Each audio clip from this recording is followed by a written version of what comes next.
more mainstream coverage on the UFO topic. And this Jimmy Kimmel was covering it on his show. We talked about how Bill Maher was covering it. Bill Maher's kind of taken more of a serious approach on it.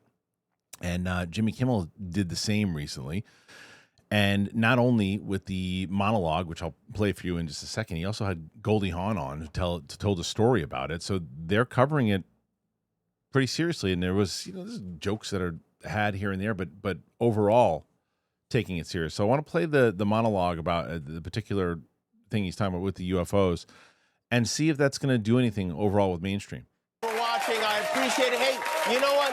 I'll tell you something. It's Monday. It's not so different from most Mondays, except for one kind of big thing, and that big thing is UFOs. Did you see 60 Minutes last night?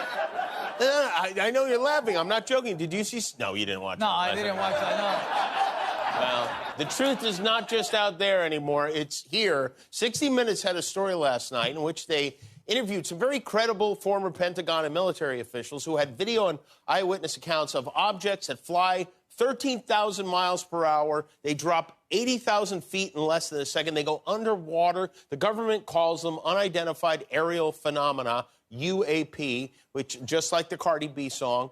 And they've known about this for a couple of years, but they waited until now to talk about it because I guess a couple of years ago they would have been too embarrassed if the alien said, "Take us to your leader." They'd be like, not a great idea, but I can't believe so many people didn't see it. I feel like if this story had been on 60 Minutes in like 1988, it would be the only thing we talk about for the next 30 years. It would have been the biggest news story of the year. Now it's like, I heard that. And I also heard Bill Gates was trying to get freaky with one of his employees, right? I know. So after watching the story, and you should if you haven't, you almost hope they're visitors from another planet, because if China has technology like this, we better learn to speak Mandarin like immediately.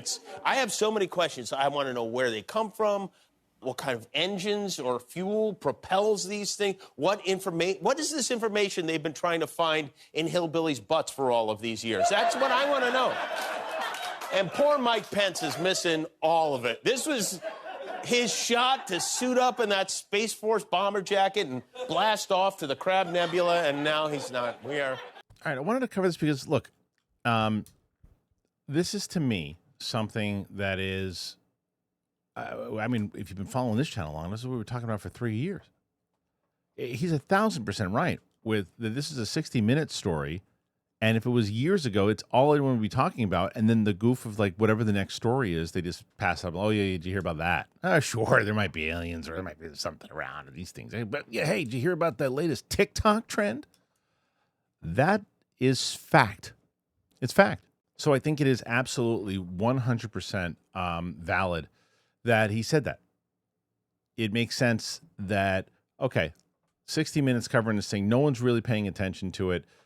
And it's crazy that nobody else has checked this out. And it also plays into that damn stigma, right? Because we talk about it on this channel all the time. Yes, maybe the stigma has died down a little bit and maybe more people are covering it. Look at the mainstream that it's getting. We're covering it right now with whether it's Bill Maher, Jimmy Kimmel, any of the major news organizations covering it now more so than they did in the past. Age of Disclosure certainly helped that. I think the new movie with Steven Spielberg will get the conversation going a little bit more. But there's still a major stigma with it. And it is evident with that little giggle when he says, "Oh, I saw a thing on UFOs last night." And it's like, what do you mean? You didn't hear what the guy's talking about? What are you laughing at? And he's like, and he even says, "You're laughing at it, but this is I'm being serious." And that is still there. It's still there. There's still not enough. There has to be a major thing to switch that off. And, some people think it's going to be the releasing of the documents and maybe something in the file. I don't know. I don't know if we'll ever see it in our lifetime. I don't know. I remember when I had Tim Gallaudet on the show and I asked him if he thinks that we would see it in our lifetime. And he said yes. A disclosure I'm talking about. He said yes. I just don't know if that's true. I have seen within 3 years, there has been a major change in more people talking about it, more people who weren't beforehand, who are now covering it. So maybe that's something. I don't know. But it didn't stop with Kimmel also. He had Goldie Hawn was on, and she told this story. One thing that a lot of the members of your family seem to have in common is that you've had sightings of unidentified flying objects. Really? No, Yes? no. Yeah. Kurt has. Yeah. You have. Yeah. What was your experience? I was in West Covina dancing.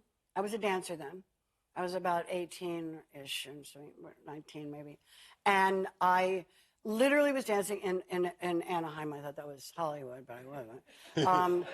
And then I was living there in a little apartment. And I went outside, and I literally sat there. And I don't know where this came from. I don't know, except I'm always looking for things that I can't see to understand what's going on in the world.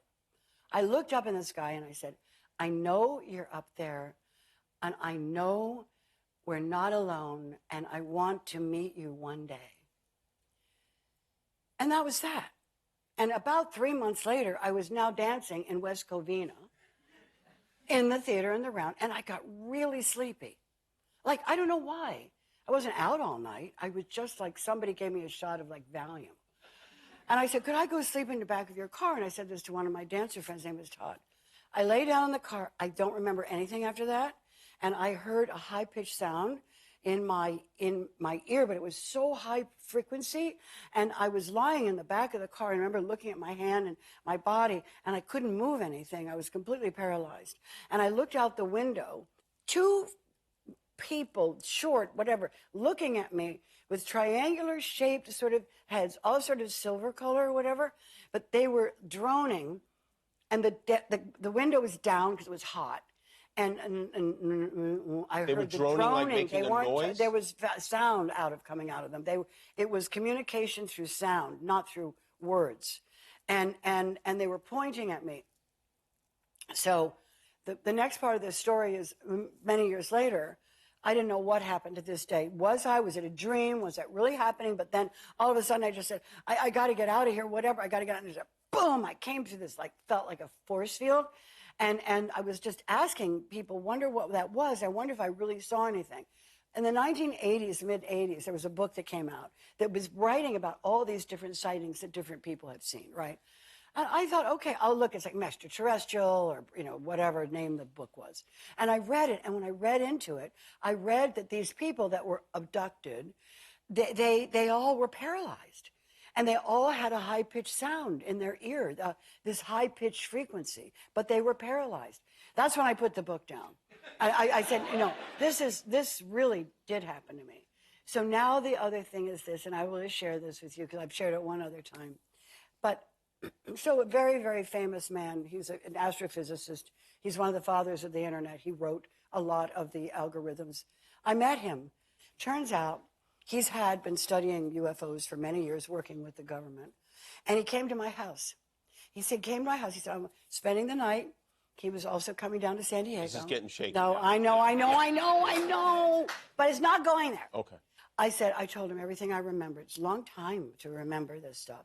And I remembered, he asked me, what were the mouths like? What was the mouth? Do their ears? Were they thick? Just all these questions. And it almost took me back into something. And I suddenly, he said, what were their fingers like? And I saw their fingers, and I remember these long fingers. Oh, my God, I'm going to get emotional right now. But I do get emotional when I say this. I said, oh, my God, I forgot something. They touched my face. And I said it was it was the most benevolent touch I ever had. It was like the finger, I'm sorry to say this is because, God, but when I said the finger of God. And I got emotional because it was so beautiful, but I had not remembered any of that stuff. Is it possible that you and your family are aliens from another planet? Yes. See, I don't fault Kimmel for cracking a joke at the end there. It's a comedy show. He's throwing some laughs in it, and he asked the actual story because of what Goldie Hawn, how Kurt Russell, and they've been very outspoken about UFOs and other things too. Look, good on Goldie Hawn for telling this story on such a platform. Now, again, same thing. He starts off with that question about UFOs. There's a laugh from a lady. She quickly silences and she realizes nobody else is really laughing at it, but she laughs when she hears UFOs. That's still there. Still put it there. But the reason why, like when you what I liked about Goldie Hawn's story there is that she said, "Look, I might have been sleeping, I might have been dreaming. I don't know what it was, but what I know is I saw pretty clearly these things." And if you look at other stories that have been told in the past about these particular interactions, they're similar. Now the question is, did this actually happen? Goldie Hawn liked to party back in the day too, so maybe it was a party dream. It's possible, or maybe it happened. But to me, the most fascinating thing was none of that of what she talked about with her encounter. It was none of that. It was about the guy that she nonchalantly said, "You know this guy? He's a very high-profile guy who works with the government studying UFOs." Like it was nothing. Like that's just part of it. That pretty much confirmed, like, yeah, this is someone who does this and been doing this. So that's what I got out of that. So the fact that she told that, the fact that that's going around, I think that I'd like to see more people speak up and talk about this stuff. Good on Goldie Hawn for telling that story. What do you guys make of it? You like it? Do you like that story? Believe it? Think it's horse poops? Put your thoughts in there. Let me know. I want to hear. Thanks for being here, guys. Appreciate it. And we'll see you on the flip side.